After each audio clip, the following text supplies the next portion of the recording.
ഇന്നെനിക്ക് വളരെ ഒരു സങ്കടത്തിൻ്റെ ദിവസം കൂടിയാണ്. നിങ്ങൾക്കറിയുന്ന പോലെ പ്രശസ്ത മാധ്യമപ്രവർത്തകനും എഴുത്തുകാരനുമായ എസ് ജയചന്ദ്രൻ നായർ അന്തരിച്ച ദിവസമാണെന്ന്. അദ്ദേഹം ബാംഗ്ലൂരിൽ വെച്ചാണ് അദ്ദേഹത്തിൻ്റെ മരണം ഉണ്ടായത്.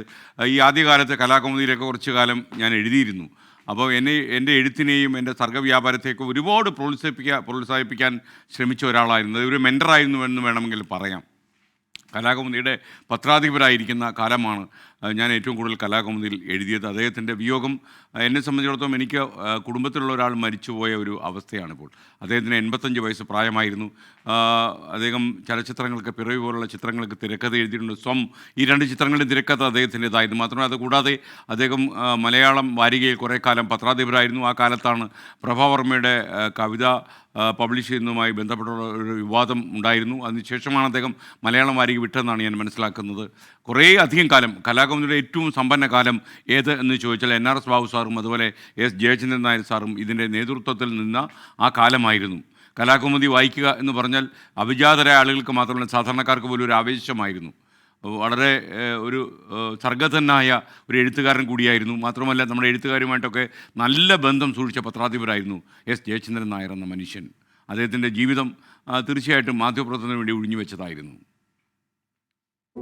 തിരുവനന്തപുരത്തെ ശ്രീവരാഹത്ത് നിന്നൊഴുകി തുടങ്ങി മലയാളി ഉള്ളിടത്തെല്ലാം ആസ്വാദകരെ സൃഷ്ടിച്ച സൗമ്യ പ്രവാഹം. അതായിരുന്നു എസ് ജയചന്ദ്രൻ നായർ എന്ന വ്യക്തിയും പത്രാധിപരും. കൗമുദി വാരികയുടെ പത്രാധിപരായിരുന്ന കെ ബാലകൃഷ്ണന്റെ ശിഷ്യനായി പത്രപ്രവർത്തനത്തിലേക്ക് വന്ന ജയചന്ദ്രൻ നായർ പിന്നീട് കലാകൗമുദി വാരികയുടെ പത്രാധിപരായി. മലയാള മാഗസിൻ ജേർണലിസത്തിന്റെ സുവർണകാലമായിരുന്നു അത്.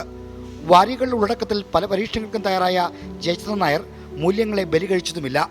ഇന്ന് മലയാളം കൊണ്ടാടുന്ന പല സാഹിത്യ സൃഷ്ടികളും വെളിച്ചം കണ്ടത് ജയചന്ദ്രൻ നായർ പത്രാധിപരായിരുന്ന കലാകൗമുദിയിലൂടെയാണ്. വലിയ എഴുത്തുകാരുടെ ശ്രദ്ധേയമായ പല രചനകളും ഇക്കൂട്ടത്തിലുണ്ട്. പുതിയ എഴുത്തുകാരെയും പത്രപ്രവർത്തകരെയും പരിചയപ്പെടുന്നവരും ജയചന്ദ്രൻ നായർ പ്രത്യേക താല്പര്യം കാട്ടി. സാഹിത്യ സാംസ്കാരിക രംഗത്തോട് മാത്രമായിരുന്നില്ല ജയചന്ദ്രൻ നായർക്ക് മമത. എണ്ണം പറഞ്ഞ അന്വേഷണാത്മക റിപ്പോർട്ടുകളും അക്കാലത്ത് കലാകൗമുദി പ്രസിദ്ധീകരിച്ചു. 1997 കലാകൗമുദി വിട്ട് സമകാലിക മലയാളം വാരിക തുടങ്ങിയ ജയചന്ദ്രൻ നായർ 2013 വരെ അവിടെ പ്രവർത്തിച്ചു. നല്ലൊരു സിനിമ ആസ്വാദകനും നിരൂപകനുമായിരുന്ന ജയചന്ദ്രൻ നായർ ശ്രദ്ധേയമായ പല ചിത്രങ്ങളുടെയും പിന്നണിയിൽ പ്രവർത്തിച്ചിട്ടുണ്ട്.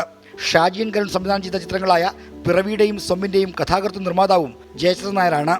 ലോകസാഹിത്യത്തിലെ ശ്രദ്ധേയമായ പുസ്തകങ്ങളെ അവലോകനം ചെയ്തുകൊണ്ടുള്ള രചനകളും ജയചന്ദ്രൻ നായരുടെ പ്രതിഭയെ അടയാളപ്പെടുത്തുന്നു. റോസാദലങ്ങൾ, വെയിൽത്തുണ്ടുകൾ, ഉന്മാദത്തിന്റെ സൂര്യകാന്തികൾ എന്നിവ ശ്രദ്ധേയമായ രചനകളാണ്. എൻ്റെ പ്രദക്ഷിണ വഴികൾ എന്ന ആത്മകഥയ്ക്ക് 2012 സാഹിത്യ അക്കാദമി പുരസ്കാരം ലഭിച്ചു. 24 തിരുവനന്തപുരം. ശ്രീജിത്ത് പറഞ്ഞത് വളരെ ശരിയാണ്. ഒരുപാട് പുതിയ ആളുകളെ അദ്ദേഹം പ്രോത്സാഹിപ്പിച്ചിരുന്നു. എൻ്റെ പേരൊന്നും എങ്ങും അച്ചടിച്ച് വരാത്തൊരു കാലത്താണ് കലാകൗമുദി പോലൊരു വലിയ പ്രസിദ്ധീകരണത്തിൽ എൻ്റെ ലേഖനങ്ങളും ഫീച്ചറുകളും ഒക്കെ അദ്ദേഹം അന്ന് പ്രസിദ്ധപ്പെടുത്തിയത്. വളരെ സ്നേഹത്തോടെ ഞാൻ അദ്ദേഹത്തെ ഓർമ്മിക്കുന്നു. അദ്ദേഹത്തിൻ്റെ ഈ വിയോഗത്തിൽ അദ്ദേഹത്തിൻ്റെ കുടുംബത്തിനുണ്ടായിട്ടുള്ള ഈ ദുഃഖത്തിൽ ഞാനും പങ്കുചേരുന്നു. 24ൻ്റെ ആദരാഞ്ജലികളും.